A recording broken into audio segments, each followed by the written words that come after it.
Welcome back to This Week at ISU. I'm your host, CJ Cooper. This week we have the Bat Festival, Vice Presidential Debate, and more. This Week at ISU starts right now.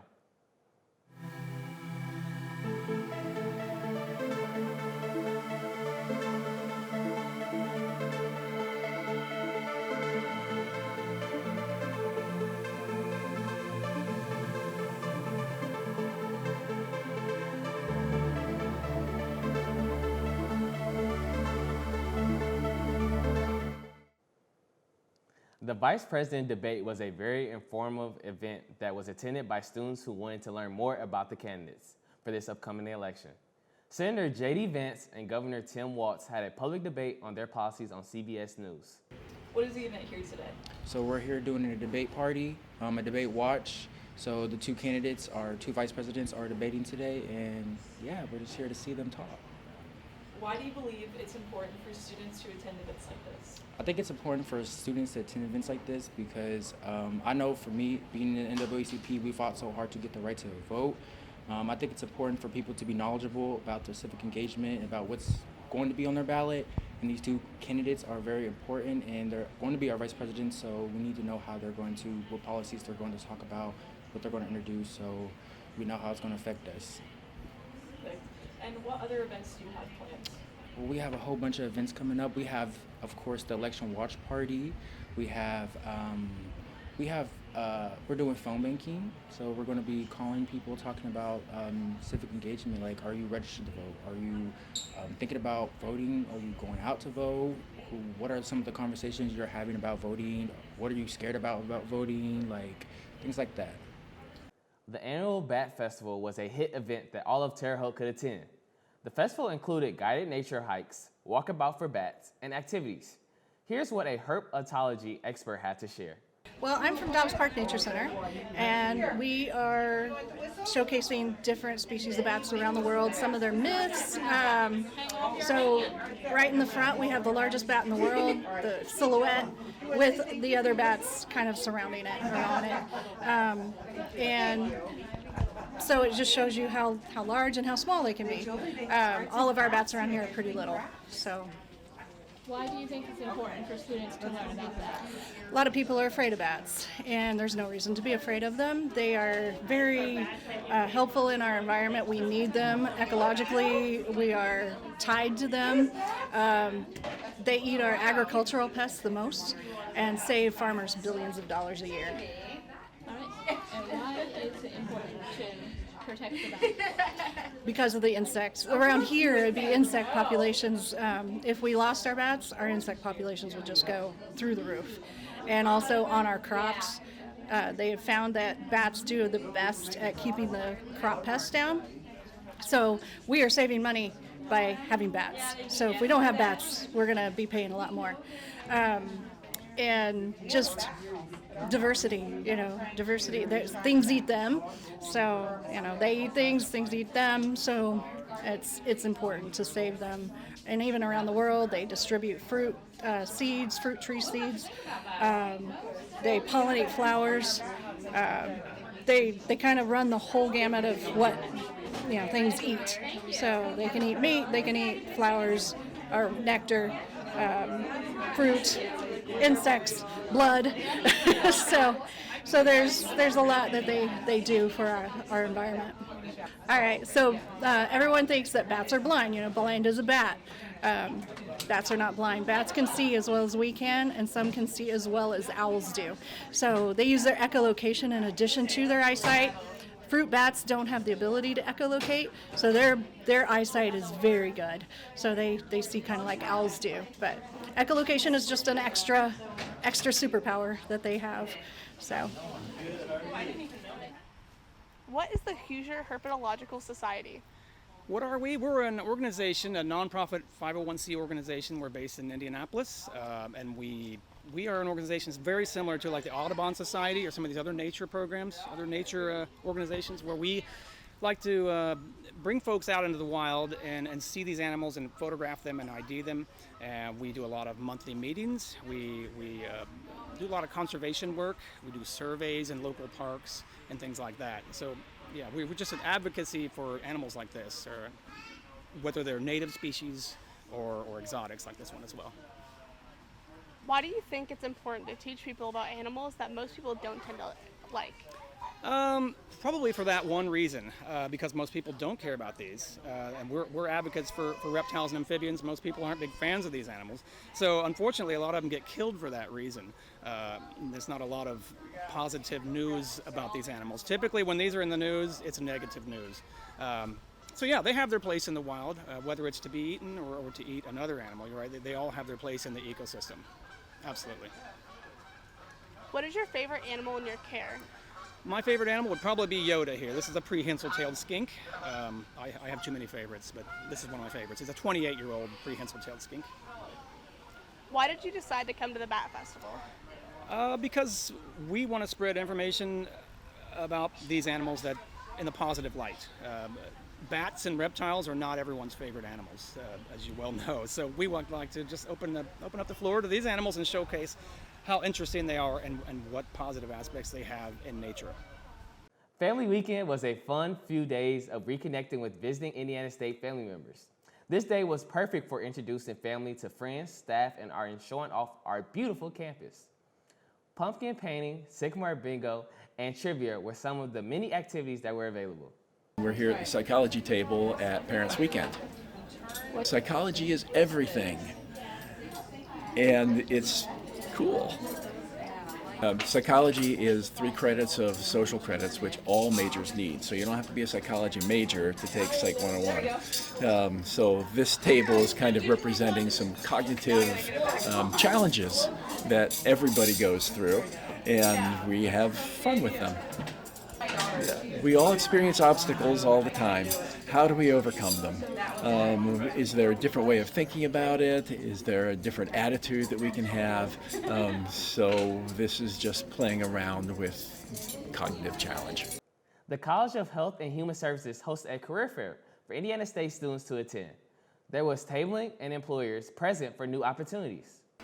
Yeah, so this is our Health and Social Services Career Fair. So we have over 70 employers that are here today to showcase opportunities for students. And it really helps paint a picture of where their major can take them.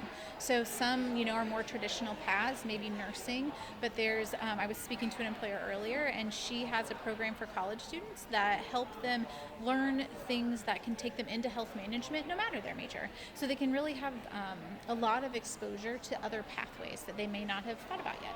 Yeah, so we always, maybe if I'm understanding, we always encourage freshmen to start coming, right? It just kind of helps get their feet wet so they can see some familiar faces. Certainly it's similar recruiters that come back year after year, and it can really help them understand, how do I speak with an employer? How do I ask questions? What's important for me to know before I make a selection in an internship or a job? So Handshake is where we encourage all students to go. It's our employer to student connection platform. You can see a map, you can see all the employers that are coming.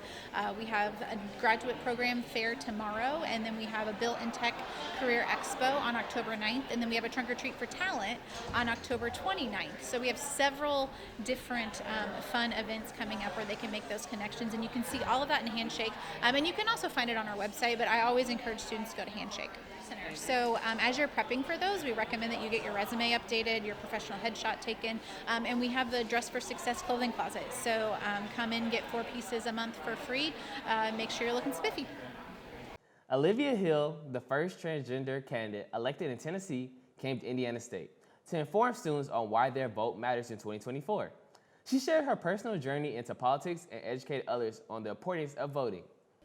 So I want to talk about reasons to vote and why to vote and why it matters so much now, but more about the down ballot and things that are so much more important, like the judge's race and the city council and the mayor and who's going to be sheriff and things like that, and then what those involve and why those are important. I think it's important for every single college student to hear, because so many people, when I got into politics, I started looking at the vote goal and looking with the vote numbers, and it really looks like a heartbeat, and it's like nothing, and you've got a big spike, and then nothing, big spike. And if you look at it and you overlay the presidential race, a lot of people come out for the presidential race and they don't vote for everything else.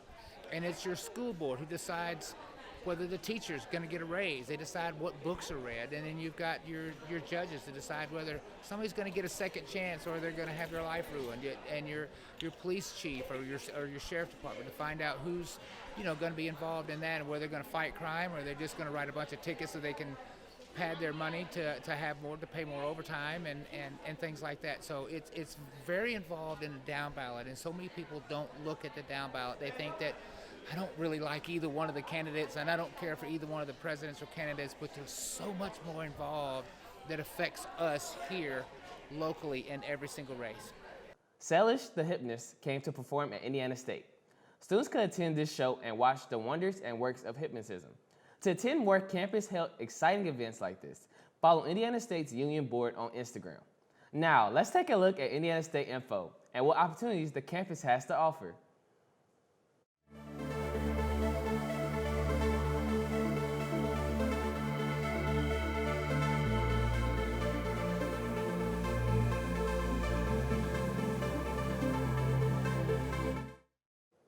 Here's Whitney Milbrooks with Health Minute. Hey Sycamores, welcome back to Health Minute. I'm Whitney Milbrooks. This week we are discussing relationships. What is a healthy relationship? Healthy relationships should include honesty, trust, respect, open communication between both partners, and compromise from both partners. Relationships are complicated. You must learn how to handle conflict. Having an issue in your relationship does not always mean it is unhealthy. Let's talk about what to look for if you suspect you are in a toxic relationship. Isolation is a huge red flag. If you are in a relationship with someone and they slowly begin to talk badly about your friends, they try to convince you that they aren't as good as you and slowly pull you away from friends and maybe even family, this could be a sign your partner is purposefully trying to isolate you and stop you from socializing. This gives them power over you and your life. Aggression is always something to investigate. If your partner is unable to hold back when they are angry, either around you or at you, this is usually done to scare you, making you easier to control by using fear tactics. If you have been a victim of domestic violence, we have our Victim Advocate Hotline at 812-243-7272, or you can email them at isu-victim-advocate@indstate.edu. Lastly, always remember, if you don't feel safe, respected, or cared for, that is a pretty good sign that you may want to end the relationship. Thank you for joining us, and check back next week for more healthy tips and tricks. Back to you, CJ. Now over to Cary Foster with the weather. Thanks, CJ. Well, Sycamores, I hope you're ready for gleaming days, as most of this week will be fully sunny. This week, you'll be dealing with highs in the mid-70s and lows in the high 40s. That's all I have for now. Back to the studio. Let's check out Pluto Draper for sports. Welcome to Sports Corner. I'm Pluto Draper. Let's dive into Indiana State athletics, starting with a thriller on the football field. Starting with football, Indiana State nearly pulled off a comeback, but ultimately fell short, losing 27-24 to Houston Christian in their final non-conference matchup of the 2024 season. After falling behind by 17 points in the first quarter, the Sycamores rallied, but couldn't close the gap. Defensively, Garrett Olendyke continued his dominance with 15 tackles, his second consecutive game with 15 or more stops. Olendyke leads the Missouri Valley Football Conference with 50 tackles this season, averaging an impressive 12.5 tackles per game. Indiana State now shifts focus to Missouri Valley Conference play, traveling to Youngstown State next Saturday. Kickoff is at 2 p.m. ET live on ESPN+. Next with cross country, the Indiana State women's cross country team is making noise in the Great Lakes region rankings, holding strong at number 14. This comes after a stellar second-place finish at the John McNichols Invitational. Emma Gresham led the way with a personal best 21:03.7 in the 6K, finishing second overall. Other performances came from Erica Barker and Brittany Burrock, both finishing in the top 20. The Sycamores are looking sharp as they push through the 2024 season. Now over to women's soccer. It was a tough outing for Indiana State women's soccer as they fell 2-0 to Missouri State on Sunday. The Bears outshot the Sycamores 19-7, but goalie Maddie Alexander stood strong with 12 saves. Despite the best defensive effort, ISU couldn't overcome the early 2-goal deficit. Lastly, volleyball. Indiana State volleyball struggled in their MVC opener, falling in straight sets to UIC. Curry Kendall led the attack with 8 kills, while Emma Kalin added 7 kills and a team-high 8 digs. Despite a strong effort from the Trees early on, UIC took control and secured the 3-0 victory.